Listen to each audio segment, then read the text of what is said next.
Hey guys, it's me, Mario, and today we're going to continue Tusk, the Mighty Mammoth. Chapter 4, Beaten.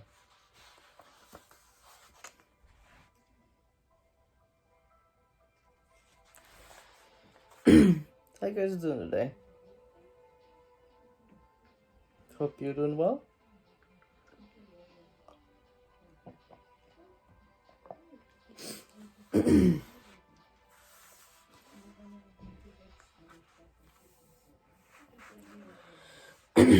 Chapter 4, Beaten. Tusk's broad, shaggy back was as high as the tallest trees. Her trunk rose up over the branches like a monstrous snake ready to strike. The thick gray skin of her head was laced with old battle scars, and her huge ears were torn and ragged at the edges. When she opened her mouth to roar, the air was filled with the stench of her breath.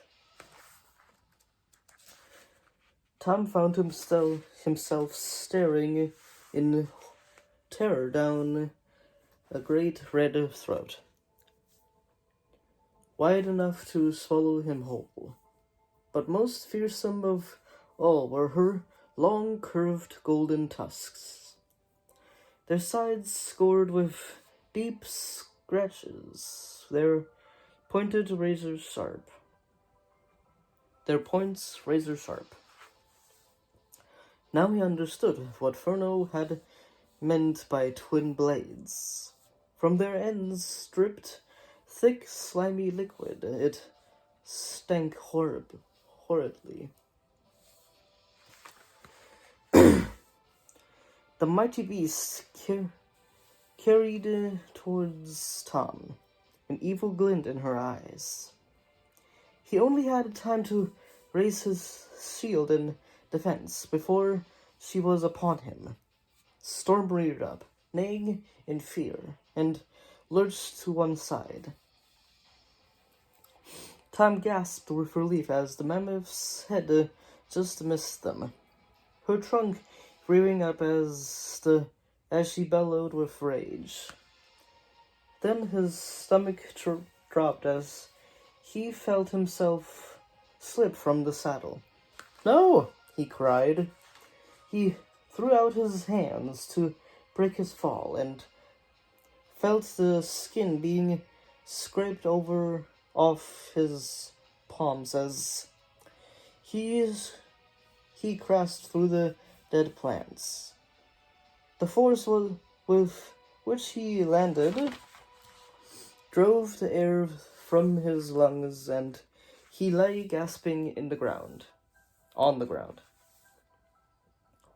His ears ringing and his bones jarred. Only the power of the golden armor had protected him from serious injury. Storm was bucking and rearing, neighing furiously and kicking out with his hooves. Tom could see Furno struggling uselessly, held tight by the ferns. The dragon's angry voice filled his head.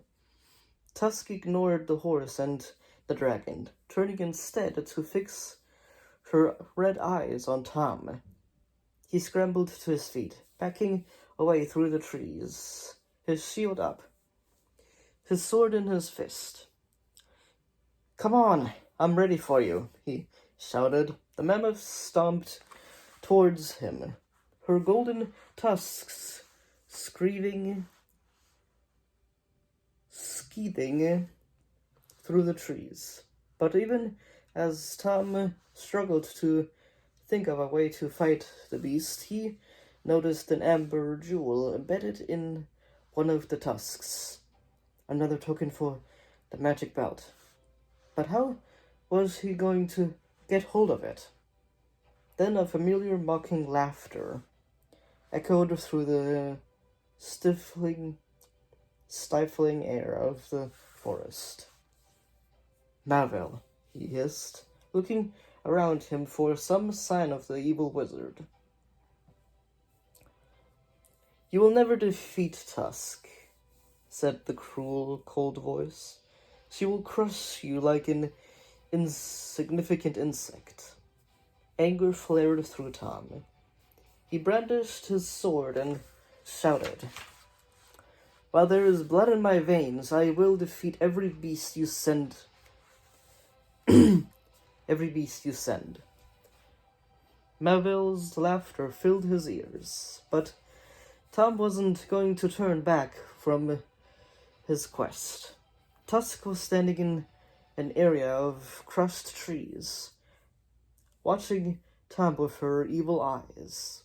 Storm stood to one side, pawing the ground anxiously. Need to drink.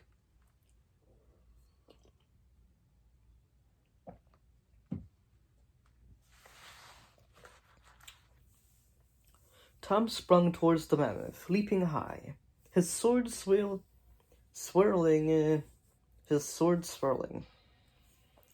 The power of the golden boots sent him soaring above the tusks, and he landed on the beast's trunk. Tusk roared in fury, but before she had the chance to shake him loose, Tom jumped again, this time landing on her head. He dropped to his knees, one hand clutching at the beast's coarse hair to help him keep his balance. He stared in astonishment at the deep scars that cut into the monster's thick hide. How many battles had this huge creature fought and won? "I have to end this fight quickly," Tom thought. Add. Where is my mouse? There we go. It wasn't at the correct spot. "I have to end this fight quickly," he thought. Was his sword strong enough to pierce Tusk's skull? There is a picture of him on her trunk.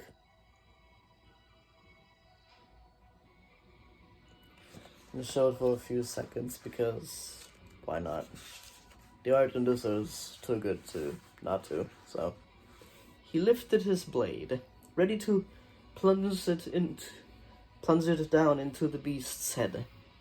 But Tusk was too quick. Her trunk came sweeping back, as thick as a log. As thick as a log. Tom ducked, but it smashed into his shoulder and knocked him onto his back. Before he could regain his footing, Tusk shook her head, trying to throw him off. "I won't let go," he cried. Tom clung grimly to the beast's ear, desperate not to fall under those pounding feet. He could see Fernal letting out cries of distress and struggling wildly in the loops of snake fern. The good dragon was trying to come to his aid. Suddenly, Storm ran forwards, rearing up on his hind legs and beating at the mammoth's sides with his hooves. But it was hopeless. Tusk seemed hardly to notice Storm's blows. Then the beast reared up on her back legs, high above the trees, swinging her great head in a final effort to throw Tom loose. Her enraged roaring shook the forest. Tom felt his grip weakening. He struggled with his feet, scrambled with his feet, but couldn't find a foothold. Tusk came thundering down onto all fours. The shock of the impact broke Tom's hold, and he fell to the ground. He looked up horror-struck. The great feet of Tusk were above him again, and when they stomped down, they would crush him to death.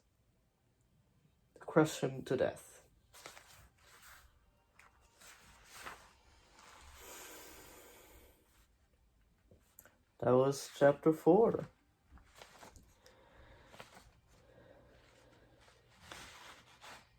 Beaten.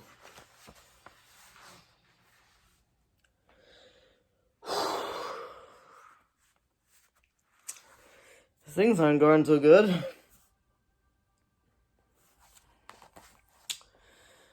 Things aren't going so swell for Tom right now.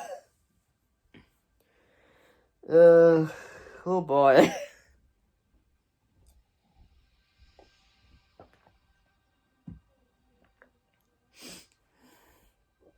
I'm guessing Mammoths weigh more than like 12,000 pounds or something like that. It's insane. It's insane that in their universe they're still alive. It's insane. That in their universe they're still alive. Still alive and kicking. Apparently. Guess it's not too warm yet for them to go extinct, so they're still there. But yeah. Hope you guys like and subscribe and hit the bell if you guys are interested in more Beast Quest. And yeah.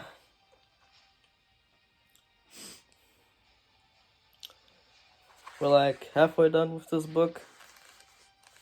Right, there are 10 chapters. Yeah, 10 chapters. There are 10 chapters in this book, and we're on the 5th one. The next one is the 5th one, so we're almost halfway done with this one. Well, hope you stay tuned for more Beast Quest. And I hope you subscribe as well. Right. I never know how to end these videos. I'm always mumbling in them at the end, so like I'm doing right now. Oh boy. Oh boy.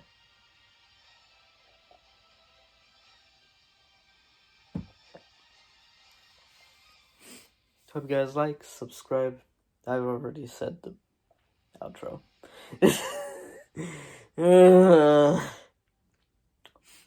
I never know how to end these. Alright. Bye-bye. See you in the next one.